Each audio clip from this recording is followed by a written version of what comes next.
So, hi, good evening, jazz hands. Welcome to the IBD Ostomy Support Show. I'm Louise, aka Crohn's Fighting. Sorry if we were slightly late on, but we was talking about something.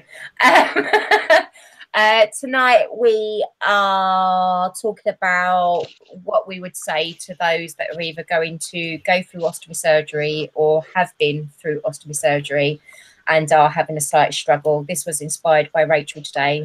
Changed the track of the show because there was a lady who was struggling with a colostomy and a 7-month-old baby, and her colostomy was due to a C-section which perforated her bowel, which I can completely relate to.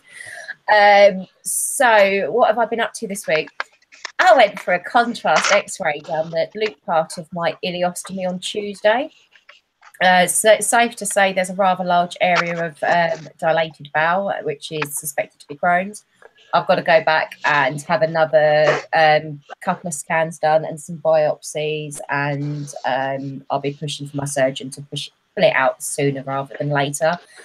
Lessons learned from the contrast: don't do what I did, and because you hate hospitals, and leave straight after the procedure, because I nearly had a poo accident on the train on the way home because the contrast still comes out. Even if you're not using that part of the bowel, it still comes out. It was a bit icky. I had some blood in that over the last couple of days, but I think that might be more due to the diversion colitis and it coming down and pushing it through. So a bit crampy. All in all, contrast scan. You don't need sedating, to be fair. You feel the balloon when it goes in, but it doesn't hurt. It's slightly uncomfortable, but nothing that you can't handle. What have I been up to this week? Pretty much gym and work, and I killed myself with arm day today, and I will admit that I might have fell asleep for 3 hours on the sofa this afternoon. I was watching Judge Rinder and I passed out asleep and woke up at about 4 o'clock. So that's about it for me this week. Oh, I had a post go up with Pelican on Tuesday about body image with after stoma surgery. So if you want to give that a check out, that'd be great. And I will pass you over to Steffi. Hi everyone, it's Steffi, colitis ostomy here. It's Little Mermaid. I know, I'm toying with closing the curtains because I can't actually see.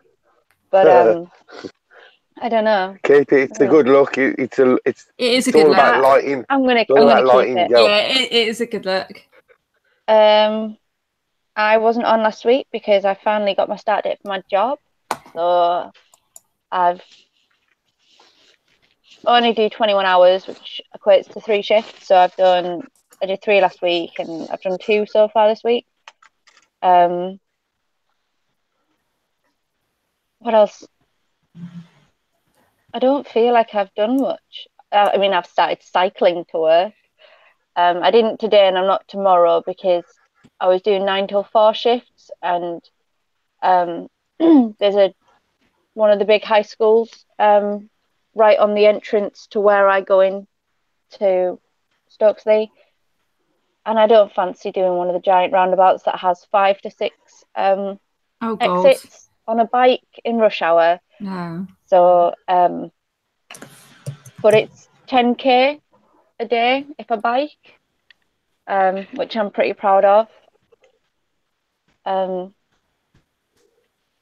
Rachel, what have I done? What have I done? You're the only person I've spoken to this week. You sent me Amy Winehouse selfies with one of the Facebook Messenger. Oh, yeah. Filters. On a break at work, I was sending Louise selfies with filters on. Oh, well, I didn't get these selfies. No, because you get them a lot. You get them with Rara. Oh, yeah, true. Yeah, woman. I'm not on Tuesday. It's the Hambleton and Richmondshire Ostomy Support Group that I co-found and run with 2 very good friends of mine and backed up by our stoma nurses. We started doing a little quiz thing last quarter. David did it on Yorkshire, and I ended up being with 2 people that aren't from Yorkshire, so we didn't do as well as I would have wanted to. And I'm going to do it it's my turn this time, and we're doing it on the Royals because of the royal wedding on Saturday. I'm not a royalist, but everyone's allowed to be happy, and I'm glad that they're happy, but I don't need it taking over my life. But we have a lot of elderly people in our stoma group, so I think it'd be nice for them to just have a bash at random questions about royals. They love a good wedding. I'm painting on Saturday. I'm just completely ignoring the wedding. Today, at work, we had a preemptive celebration for Harry and Meghan, and they did it all out like a street party downstairs in the lounge in the dining room, and they had a buffet, and then they had a lady come in and sing, and they all got to wear little hats. Union Jack hats. Are they older people who you care for? Yeah. Oh, I bet they really loved that. They thoroughly loved it, and it was really nice seeing them all happy as well. That's cool. I like that. So yeah, that was quite nice, and but yeah, I'm just preparing for Jacob's first birthday because that's coming up rather quickly.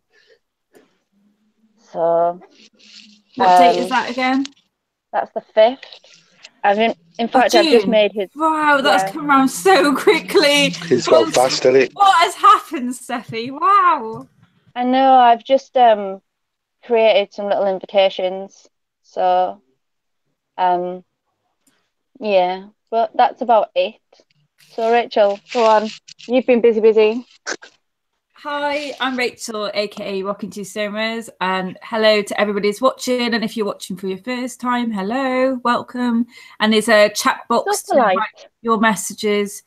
Chat box to write your messages in. And Laura, I hope it's working this time because you didn't know how to do it last week, so it should be on the right hand side. My week. So I've caught up with my writing because I've been busy and traveling. And then I've now caught up with my writing. So I'm on track now. So I feel a bit better. My spare room is now my office. And I work in the office. And my laptop stays in the office and doesn't come into the living room. Sometimes how proud. Sometimes we'll see. You best not be lying. No, I'm not. It's not better because, as you probably know, and I'm quite honest, I get obsessed with work. As you probably see that I'm always on Facebook. And it can cause me and Steve to be a bit at loggerheads.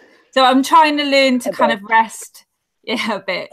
Trying to learn to like rest in between and like not work all the time and to try and have rest. And so this week, what have I been up to? I went out with my amazing guy friends that have been there for me since I met them 4 years ago. Steve and Phil, they're a bit like my uncles. They're like my surrogate uncles, and they've always been there for me all through my hospital admissions. I see Phil every Wednesday, and we went to the New Forest. So that was lovely. I went to the beach on Tuesday that I sent Steffi the picture while she was working on me in the bikini. And then I wrote a post about it yesterday, and it's gone mental. It's like reached 27,000 people, and there's about 400 comments, but I think half of those are mine because I tried to respond to everybody, and it's had like 500 likes and 100 shares. So I was really impressed. I didn't expect it to get that much. Because normally I like wearing my bags out at the beach because I have today, because it gets people talking, and sometimes that might be start off negative, but then you sort of, once you've had a discussion, it allows them to say their piece, and then you sort of talk about it, and sometimes it changes their thinking. So that's why I do it. I do it because A, I like having the sun on me. B, I think why not? And I like wearing no bikini, and also it gets discussions going. So that was really nice. How does that work for someone like me who wears high-waisted, and that was even before stoma? Not just because of my belly, because I like the 50s style.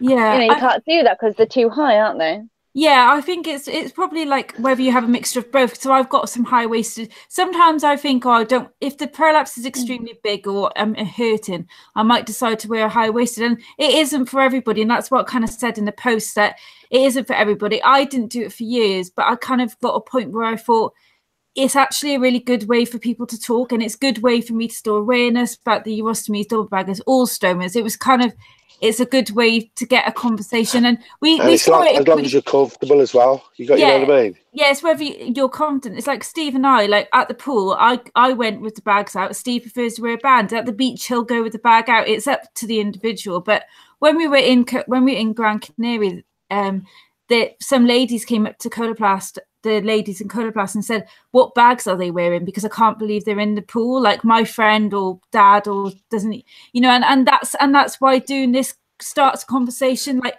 I've had quite a few messages of some people saying, like somebody today saying that they got shown yesterday at their care like training my prolapse video. Now that was probably epic. Like I thought that was really quite cool that that's getting shown, and it just shows what we all do, whether it's a small way, like Laura with showing, you know, doing the kind of Colostomy UK and getting in the paper, whether it's Graham who got in the paper recently, anybody watching, and all of you guys. I think whatever way we do it, it's getting that conversation, it's starting that discussion, and it's sort of doing it. You have to be aware that if you are going to do that, if you are going to get your bags out, you are going to be faced with sometimes, not all the time, but you are going to get looks. You know, the army guy behind me on Tuesday just came up and he went, "You're not bothered by the looks, are you?" I said, "No, because I understand it. You know, it's different. It's not seen. Some people haven't seen it before."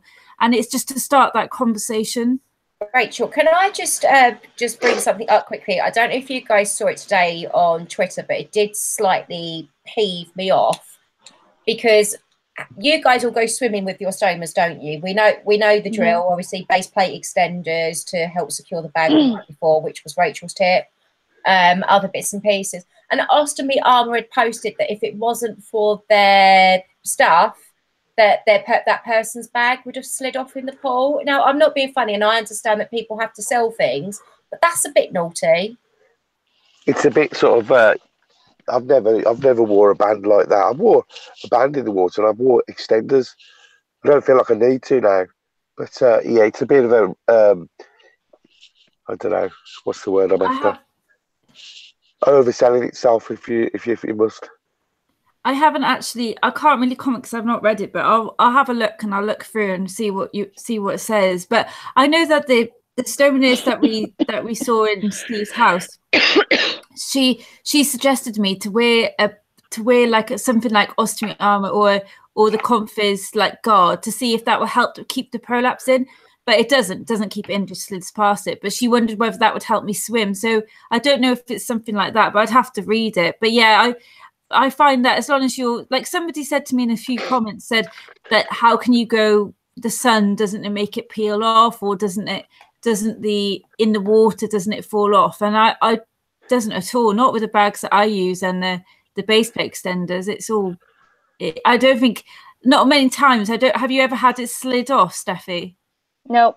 No, I don't think I've only ever had one where it's dropped off, and I happened to be in the bathroom. It was literally before one of our shows. It had nothing to do with swimming.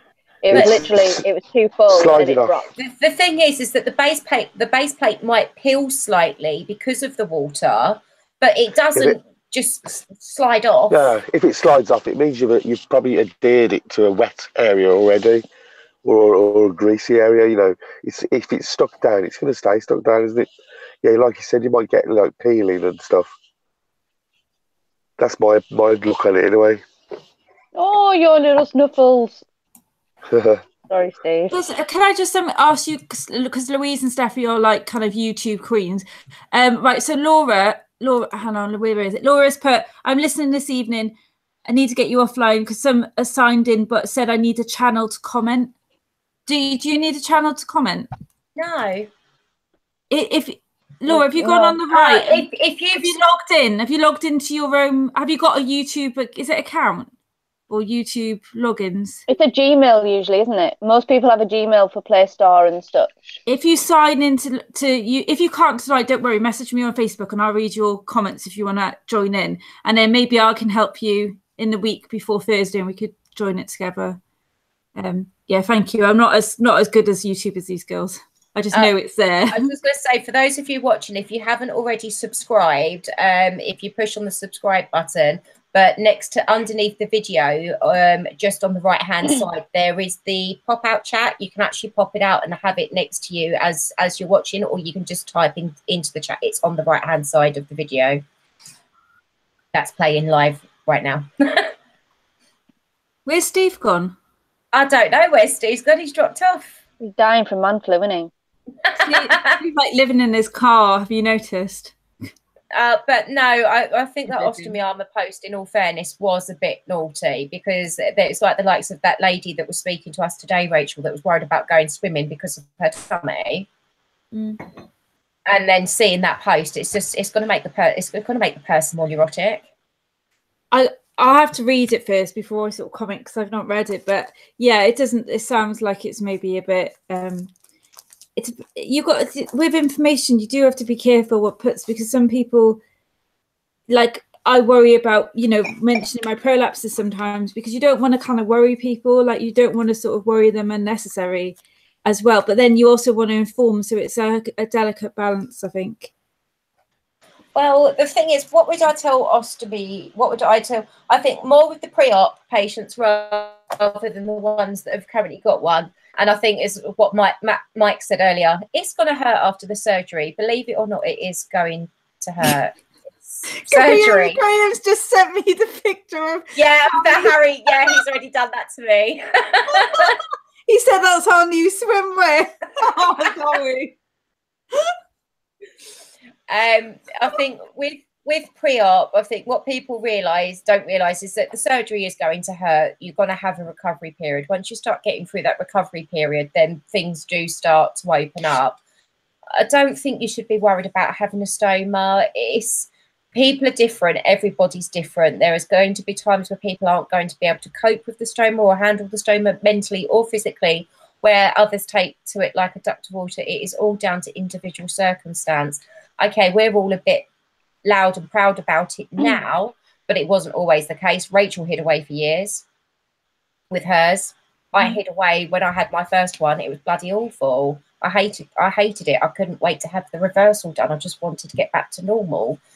But the other thing is as well, is that with some patients, an ostomy will completely clear the symptoms and help you through life, whereas with others, sometimes you are still going to get recurrent symptoms. It's not a cure to what you're going through with illness or anything as a whole.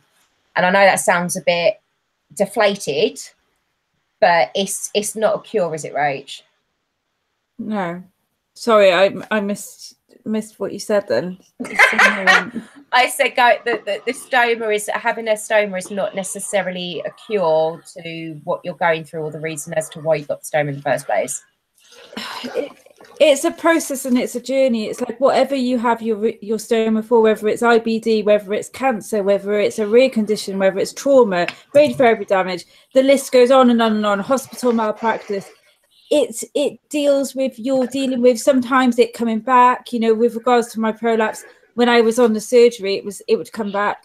Then you're dealing with the kind of emotional side of it. And there's so much to it's not just having the stoma, it's like you've got all the extra bits to it. And then that's why I think counselling is needed and is a must. You know, there's been a few research papers come out indicating there's a need, but whether that'll be brought forward, whether there's even any resources in the NHS to do that, you know, it's so needed, because stoma for any, I know, Louise, you're talking about it for IBD counselling, but what I find very frustrating from somebody who hasn't, well, I suppose my cells changed, so I didn't have a cancer to get the stomas in the first place, but somebody who didn't have a specialist nurse, like you guys used to have IBD specialist nurses.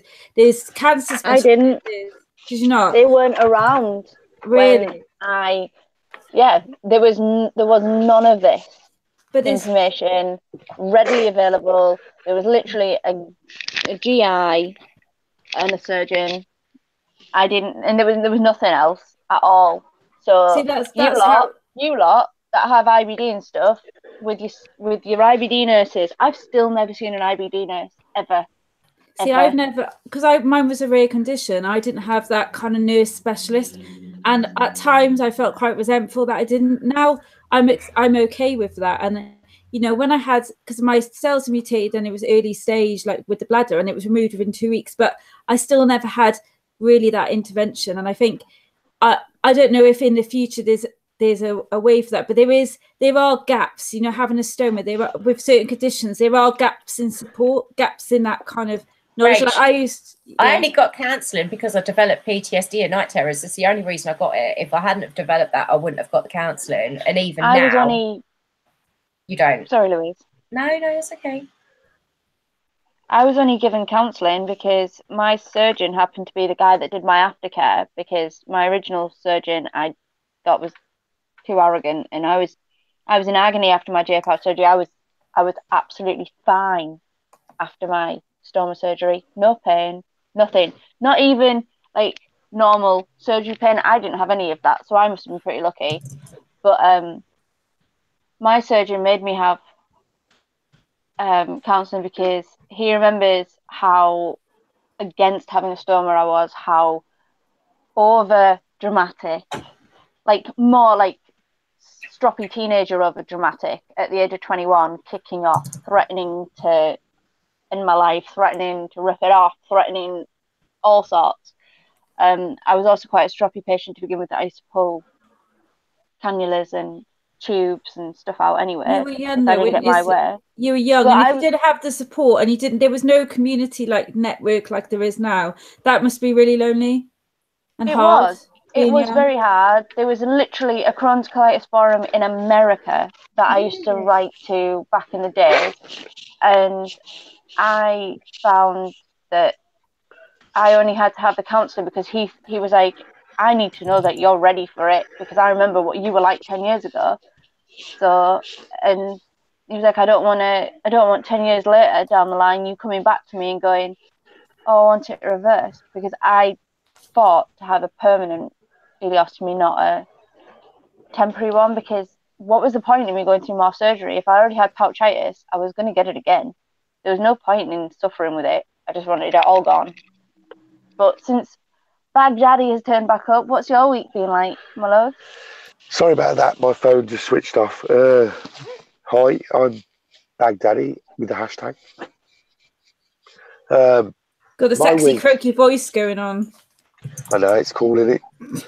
I've got I either got hay fever, man flu, or man fever. It's one of the three. Anyway, my week just been working. I've got my my surgery date for my completion protectomy and my peristomal hernia repair with a possible resite on my stoma. But they're going to try and keep it in the same place. That's on September the 13th, which is a Thursday, which is nice. I've just been working, really. I haven't really done a great deal. I had the children last weekend. I'll be doing a bit of travelling tomorrow down to Bournemouth. I forgot to mention that. So, yeah, it's my turn to get in the car. I'm going to take my bike with me so I can explore some of the little coves and what have you. Don't know, that's pretty much it, really. Still collecting sponsor money for me. Purple Wings were paid weeks and weeks ago. And I'm still collecting sponsor money for myself. Fair.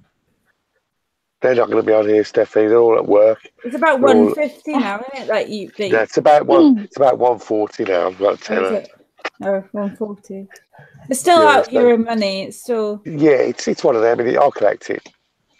But that's it pretty much. I don't think I can't think of anything else that I've done. I've been to the gym. Started back at the gym again because I've had a few weeks off. Oh dear, my phone's. I'm having a nightmare with my phone. It's sliding off. It's switching off. It's sliding off the window. You need Bluetooth, man. I'm actually in my car like a hobo. Oh, for God's sake.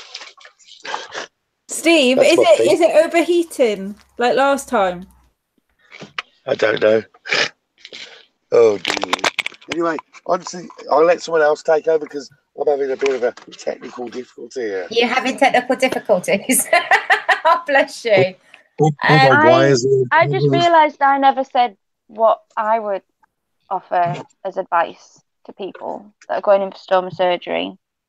and it would be to research it if it's your choice. If it's planned, even if it's not your choice, research it, and that includes going on the groups, talking to people on the groups, not just using the medical sites because they can be scary, and probably not doing what I did and Google searching stoma images, because if you do that, some of them are pretty horrific, and it's terrifying. And talking to advocates, there's a lot of us about now. Absolutely. And we're all different. We've all had different stories. We've all got different backgrounds, and you may not be having it for IBD. You may not be having it for cancer. It may not be childbirth. It may not be a rare disease. There's literally hundreds of reasons you can have a stoma, and there are literally hundreds of people out there that can talk to you about it and their experiences. And not everyone's going to be negative. Not everyone's going to be positive. But it's good to hear both sides. When you've come out of your surgery, you feel alone. You feel like you're the only person. Like what Steffi said, join groups. I suppose with confidence comes acceptance, doesn't it? And then you start sort of owning it. Then you start wearing, T-shirts where you can show your bag off, and that it's about it's all about confidence, I think. And I learned as well, and I learned the hard way, because I was quite resistant that mine were due to a different reason to IBD and cancer, and it doesn't matter why we have the stomas. We all have been through the emotional stage of it. It doesn't matter for what reason. You may feel you're alone, but actually Steve and the girls and everybody watching knows what it's like to have a leak. Although our stories are different, all the medical things are different. Yes, I've got the bladder issues and all that stuff before, but it doesn't matter. We're all part of the same thing. We're all part of a community that, regardless of why we have the stomas, we all have stomas for different reasons. And I think that's something really special, because it's like we're all uniting over a common ground. And I'm so glad I found the community. I was so alone for years. That's why I did my blog, because I thought I was the only one with two stomas out there in the world. And whenever I see people like Laura bearing the bags, or on the newspaper, or anybody, it just makes my heart warm. Anybody who even has one, it's just really awesome, because you're helping everybody else, not to talk about it, to start a conversation, and to find the groups and out there that can help and have that identification, because that was key for my recovery. That was key, was identification. 100%. I'm really lucky, because on a couple of the hospital, all of my hospital admissions leading up to my stoma, my partner in crime, Louise, not this Louise, but a different Louise, she'd been in there for about, I think, 8 months or something. She practically lived in there, and she was the only person I'd ever met with a stoma, and she was about 21 at the time. And then we had our surgeon was really quite grateful that I met her, because I saw a very ulcerated stoma, a very angry, upset stoma. She showed me how to clean her, how she cleaned her stoma. I was very, very lucky in the fact that we then had our stoma. She had a second stoma. I think she's now had 4, but she's a very poorly young lady, sorry. But myself and her, we both had our stomas formed on the same day. So mine was formed in the morning, and hers was formed then on the afternoon. So when she came out of HDU, we had each other for support. And then I found out Natalie ended up having her stoma on the same day as mine as well. So it's nice, you find the little connections with people, and you never know. Somebody could be the other end of the bloody country having their stoma surgery on the same day, but you still have that connection. And like Steffi said, the hospital's great. Whenever I'm in, and I'm on ward 16 or ward 15, the colorectal urology wards, I guaranteed every time I'm in, even if I'm really poorly, they'll ask me to speak to a new ostomy patient, or when I'm feeling better, I'll speak to a new ostomy patient. They always ask me, and it's when I'm a little bit on my feet. And that was really, before I did the blog, I was kind of advocating anyway when I was in hospital, because it is that common ground. Like there's it's a like, natural progression, isn't it? yeah, like giving little tips like to name stomas. You know, some people do, some people don't. It's like different ways of actually what is it like to live with one. It's like, well, yeah, I can do that. I can do this. I can. Do you know what I mean? And it's just having that conversation. It's like quite a few people like on the post I did were saying that I was really naive thinking stomas were just old people, and I forget sometimes because we talk about it all the time, and I think, oh, we've broken it, we've broken the stigma of old people, but actually older people, sorry, I got it wrong, but like we've broken the stigma, but actually it's still there. There's still a level of stigma there. It was like that common misconceptions made about stomas post, wasn't it? The top questions or the top things that are stated for people with stomas are that you can only get them if you've got cancer. You're only old if you've got them. They make you smell. They disfigure you. I mean, there was quite a few on there, wasn't there, for the normal, and the other one, is it a colostomy? I thought that for years because I remember my granddad had a colostomy. I was probably about 7 or 8, and I remember him having that. Even my dad doesn't remember that, but I remember it quite vividly, and I thought it was just an old people's thing. What I was going to say as well, you know, about the groups, you can get so much advice from them. This to the people who are just having their stomas done now. Get on there. You know, you haven't got to settle for having leaks. There's so many different bags out there to try until you find your one. Do you know what I mean? You just keep trying. You do a full circle. Eventually, your skin will settle down, you know, and you'll find something that works for you. There's always new products available, and you just got to try them, which is talking. Knowledge is power, isn't it? You know. So true. So, I mean, I was kind of like joining the groups anyway when I had my colitis, when my colitis was in full swing. So I kind of knew what to expect, really. But for someone who isn't in any group, you would feel really alone. And, you know, or if you've just got to rely on your IBD specialist or colorectal professionals for information, having all the questions there when you see them, that's hard. You know, you're always going to think of questions when they've gone. But, you know, the beauty of the internet and Facebook is you could be speaking to someone at 3 in the morning, you know, and asking questions. It's not that. I think Val's just said that the groups are what keep her going. She's had no other help. And I think it can be very addictive as well. There's a fine line between helpful and obsessive. Can I ask a question? Yeah, of course. So how did you, Steve, know that there was groups for ulcerative colitis? Because I had no idea at all. You know what, I didn't really have a proper diagnosis. I can't actually remember the first, but I know that the very first group that I was on was Crohn's and Colitis UK. Now I think it's because it was the biggest one. I don't know how I got the link, but that's how I very first got into the groups. I think because once you're in one group, you find other groups then, don't you? Yeah, well, yeah, and because mine was the pure autonomic failure, there wasn't a group before that, and I didn't even think to look. I didn't even know groups existed on Facebook, so it wasn't until I did the blog. No, because I didn't realise that there were groups on Facebook. Then what happened is I did my blog, and then I had a message from Phil Esgate, who's brilliant. I love him to pieces. He's a double bagger, and he admins the urostomy awareness with Pam, urostomy awareness group, and so he messaged me and he said, we have a group, like, you're welcome to join, added me in it. And that was it then I went looking for all the other groups, but I had no idea. And I felt such an idiot because I didn't think I didn't realize it was there. I didn't even think to look. It's really crazy now when I think about it. Hey, Rara.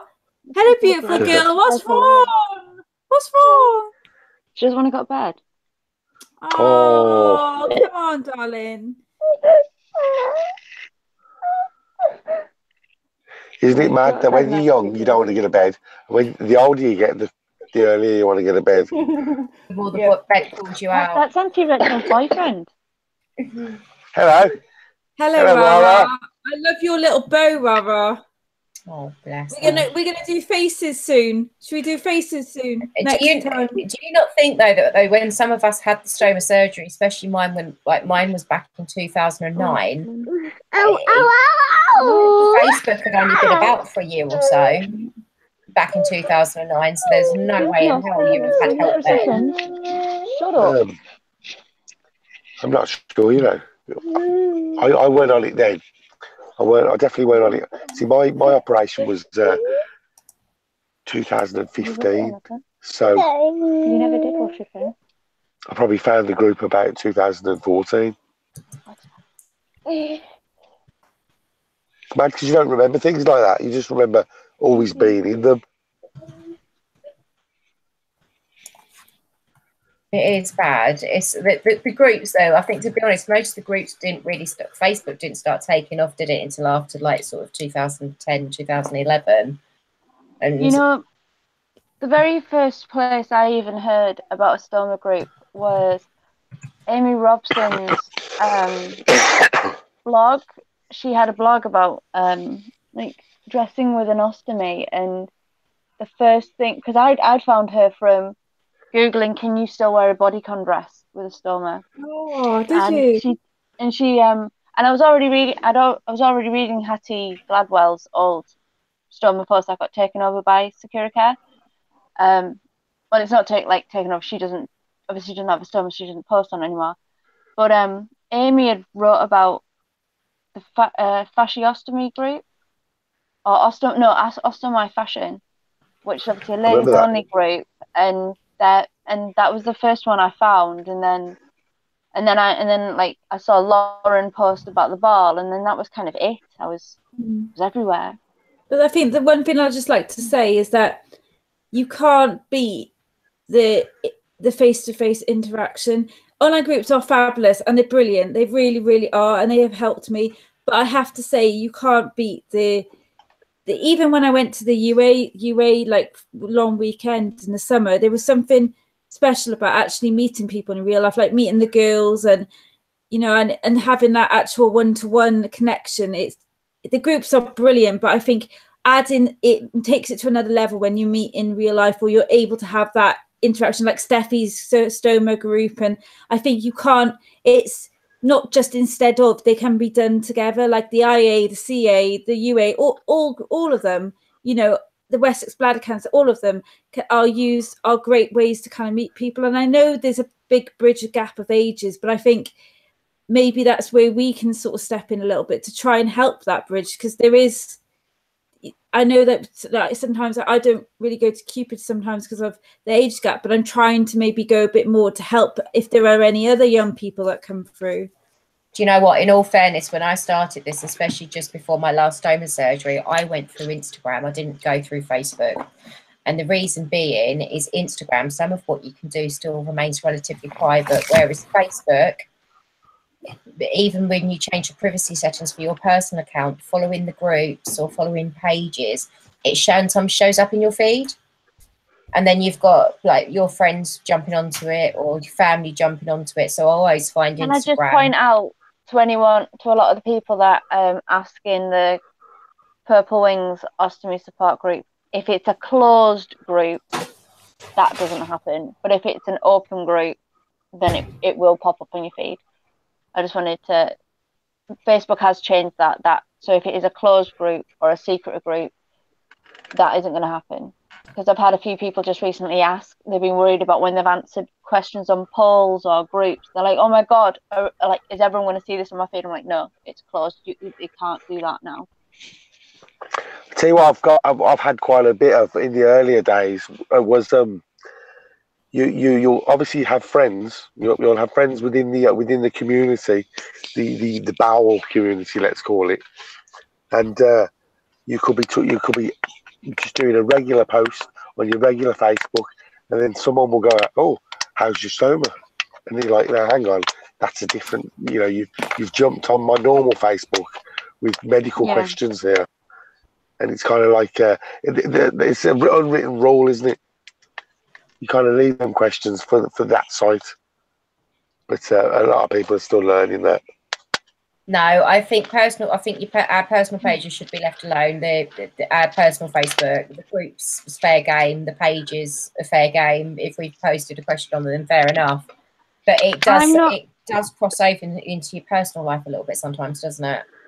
I'm not overly bothered if people talk about it online, because if people are on there that don't like it, then they can get lost, because it's part of my life. I'm very open about it. Not that you lot aren't, but I have some of my aunties are a bit on they're going to kill me, but the older side, and because my mum's the youngest, so I can say that, and they don't know how the hell to use Facebook. They don't. Like, trying to teach one of them how to copy and paste, it's just no. But they make the effort, they try, and they're there, they support me so goddamn much, and it's nice. I don't care if they ask me something on my on my personal page rather than on my blog page. It doesn't bother me. It's drove me nuts in the past. Yes, I've been having a regular conversation, right, with my mates from work, a bit of a banter, and then someone comes on talking about anal leakage. I'm like, oh god, I didn't really want to have this chat with my mates from work. You know, I've done it myself. I did it. I've done it myself. About the prolapse, didn't I? And you went, Rachel, not on my personal page, please. It's called Hijack. It's called Rachel Hijack. That is. No, it's not. Bless. I don't know. I just like keeping it separate. Don't get me wrong. For things like IBD Awareness Day and that, my mum and my friends and my family post it, but I just don't. My personal page is for me to share my normal. Well, I say normal. My unhealthy, witty posts about dragging dead bodies through the woods is irrelevant if I'm going for a quiet walk. This is the sort of stuff I share on my personal Facebook, you know. My sense of humour, the things that make me that aren't Crohn's and stoma related. So I don't know, it's a difficult one. It's because the thing is people want the help, and what they do, because we post in the groups under our names, that's why they are on our personal pages, because they add us, because we've spoken to them for a while, or we've messaged them, and I can understand that. And there is, you know, there's a lot of solidarity, and I think people do find that gives them that it feels like that they've got somebody else to talk to, and somebody else that they can relate to, that's not just posted up in the groups, and they're actually following your life a bit as well. Laura just said that how she got started was that she searched on Google for people with 2 stomas and found my blog, and then found all the rest, like the Double Bagger group and all the other groups, which is why I kind of started what I did. But it's nice to see that people are accessing groups through that way, through Google and blogs, and that's why blogs are important. You know, they're an access a bridge. Like Steffi says very often, they're like a diary for you, Steffi, aren't they? Yeah.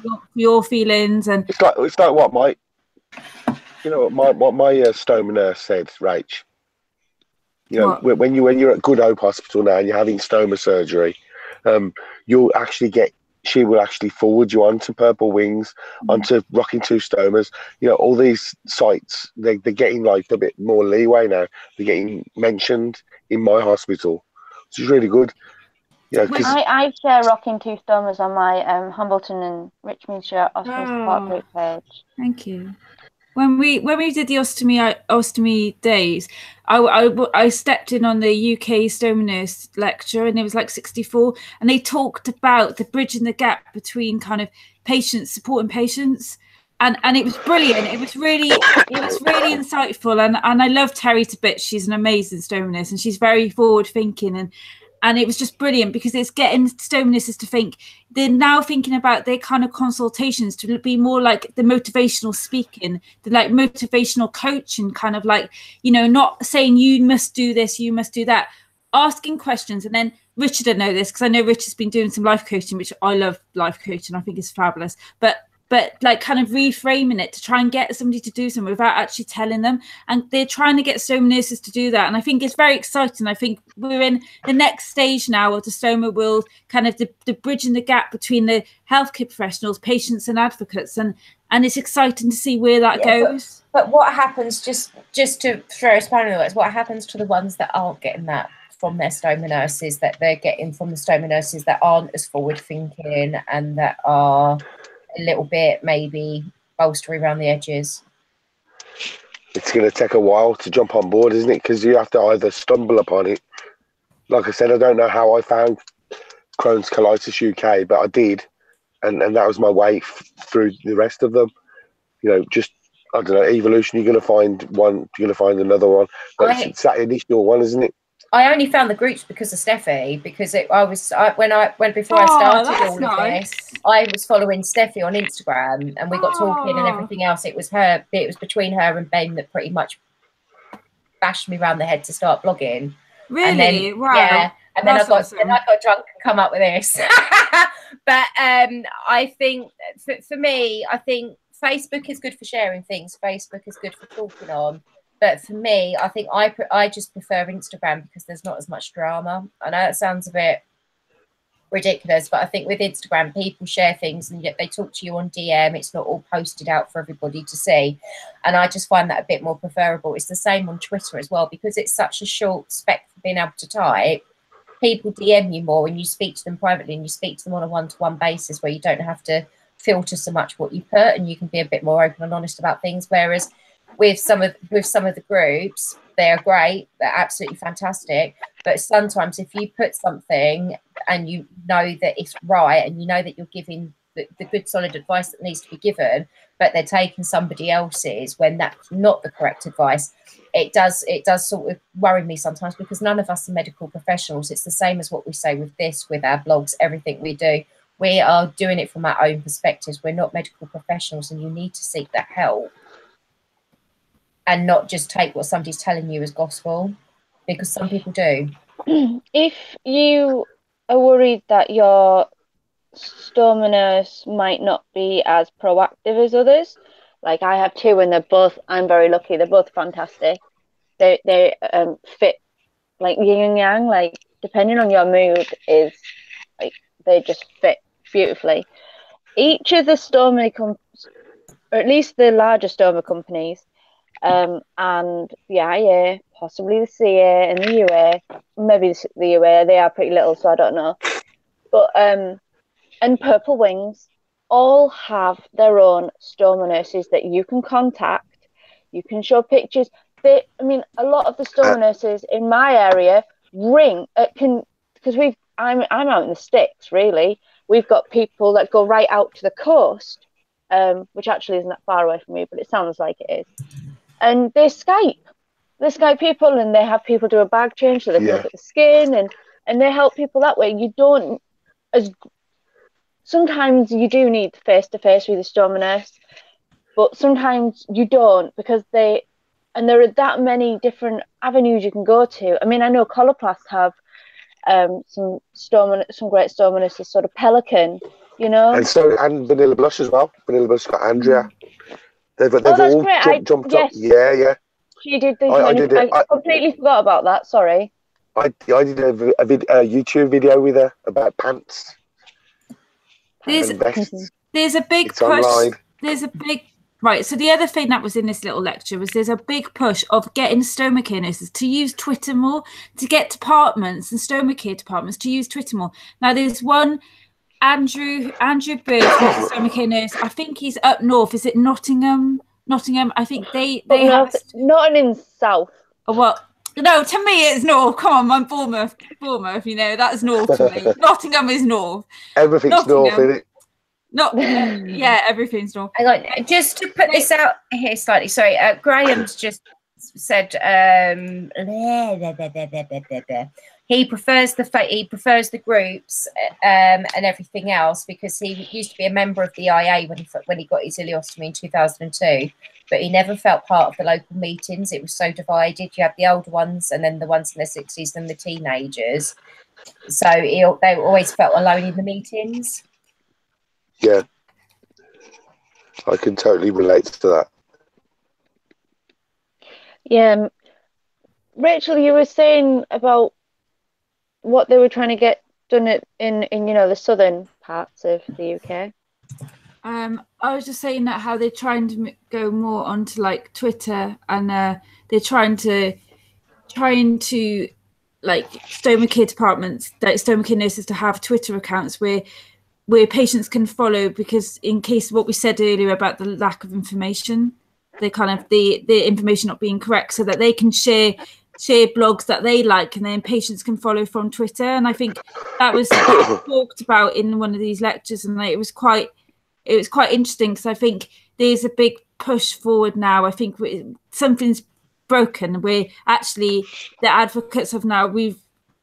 It's going to be a bit easier, and I think there'll be more interaction with stomachinosis, more kind of working together and help push it forward. So I'm quite excited where that goes. But going to what Graham said, I felt the same. I went to an IA when I first had my stoma, but I didn't go back. I went once and I didn't go back, and then I suffered really because I didn't have that identification because I didn't want to go back. But now I like going regardless of the age because you've got a fresh outlook as well, haven't you? Yeah. So I don't really need the support now. I'm there to kind of help others, or I feel like I've gone through it myself, that I've now accepted that. Yeah, definitely. I tell you what, I know this sounds weird, but actually sitting in a room full of people that I don't know would actually fill me with dread. You know what? It's quite therapeutic. You guys. It is therapeutic, Steve. I mean, I understand it's not everyone's cup of tea, and that's fine. But it's nice, like what Rachel said, it's nice to have that face to face. You know, I've done it a number of times at different meetings, Convatec, Pelican. You know, different meetings where there might be a handful, there might be like 12 fingers and all the pie. This is before this is in my earlier days. But anyway, I just got what she meant. No, I've been to you cheeky monkey. I just got what she meant.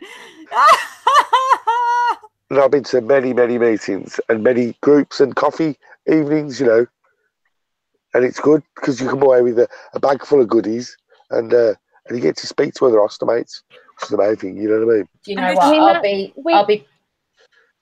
We understand at mine. We understand that like Louise is like not Louise specifically, but like Louise has just mentioned that going there would fill her with dread, and that's absolutely fine. It's not everyone's cup of tea, and nobody should obviously make you feel less validated or like your feelings don't matter just because you don't want to do that. But at ours, we've started trying to do like a quiz because it's a social thing. We have an hour of socializing, an hour of stomach stuff. I think we have salts coming next week, but it's like it's not just about stomas. The stomas have just brought us there. You know, we're not sitting in a circle going, "My stoma leaked today. My stoma had a rash." You know, we're there to be with. Hi. You know, so I understand when Louise says, "I don't want to go to them." Because at first, I have you guys. But the thing is, Fiona, I have other people that I've met up from the groups that live in my area with stomas that I go for coffee and tea with. You know, I sort of have a friendship circle now where I actually do have I think I have more stoma buddies than I do actual friends. And that's perfectly fine. But I think some people that go to these groups don't have anybody else. They don't. This is how we flip it now. We flip it like we're on the internet. We're social media savvy. We know how the computers work. There are some people that don't have computers, don't have the knowledge, don't know about the NHS cuts. And those meetings are like their crux. And I think that's why there is a place for CA, IA, UA. But you've got the likes of it down here in Kent, where apart from the group that Shell runs over in Sheppey, there's only another one which is just outside Swanley. And that is pretty much for the entirety of the Kent area for support groups. Up in Birmingham or up where Steffi is or the Midlands, you're all so much more open and have those groups and have that support. Whereas down here, Bournemouth isn't. We've got two in our area. Birmingham really is. We've got mine and we've got Gisborough, and that's it. And Gisborough's a bugger because they change location every single time. It's hard to keep up with that. There's a Cupid down here that covers all of them. I've done a number of events for Purple Wings. No, sorry, for Vanilla Blush, and it's always the same people that are there, the same companies. Like the amount of times I've met the same people in a room, and you have to do a little talk each, you know. And but there's newbies coming all the time, you know, and they've never seen all. It's not like it's the first thing for them, so it's brand new, and they're trying all the new products. It's definitely a good thing. Because that, you know, just chatting to someone, you could get on the side, you can get on a forum, You know, before you know it, you got a bunch of friends that you didn't have before that all have stomas or all have certain issues that you can relate to. Rachel's just buggered off, hasn't she? Making a racket as she goes. That's right. Graham said there's I know he was talking to me about it last week. There's a stoma open day in Newcastle next month, and he's arranging for local friends to attend so they can meet up. That's the one I've told Rachel she needs to come to, because Rachel really wants to come to Newcasall. I'm thinking about whether I can. I've looked at my diary, and it seemed to be quieter the 20th of June, isn't it? And I'm going to work it out. So we'll speak to Steffi and Steve. Whether he's got the kids. Stephen said you can come stay. So just stay with your Steve, and then travel up to me, and then you can bugger off back to him when you feel like it. Sorry, Steve. Well, June is it's a big month for me, June, with my kids' birthdays. We'll see. We'll work it out. If I can't go up there, we'll sort something out. We'll work it out. It is somewhere I want to go as well. You know how much I love this show, like ideally, and I love stoma stuff. But this new innocent program, the last one's at 9. I'm sorry, guys, I'm off. 9 o'clock. I got 3 minutes. I'm keeping you for 5 minutes. Pause the TV, woman. I can't pause my TV. So it's like, I'm sorry, I have been hooked. I think it's the brother.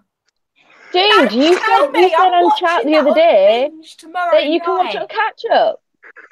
Yes, I know, but this is for me. Yeah, but this is the last one. So I have to watch it. Because it's the last one. I can't watch it on catch up. It has to be when it's live.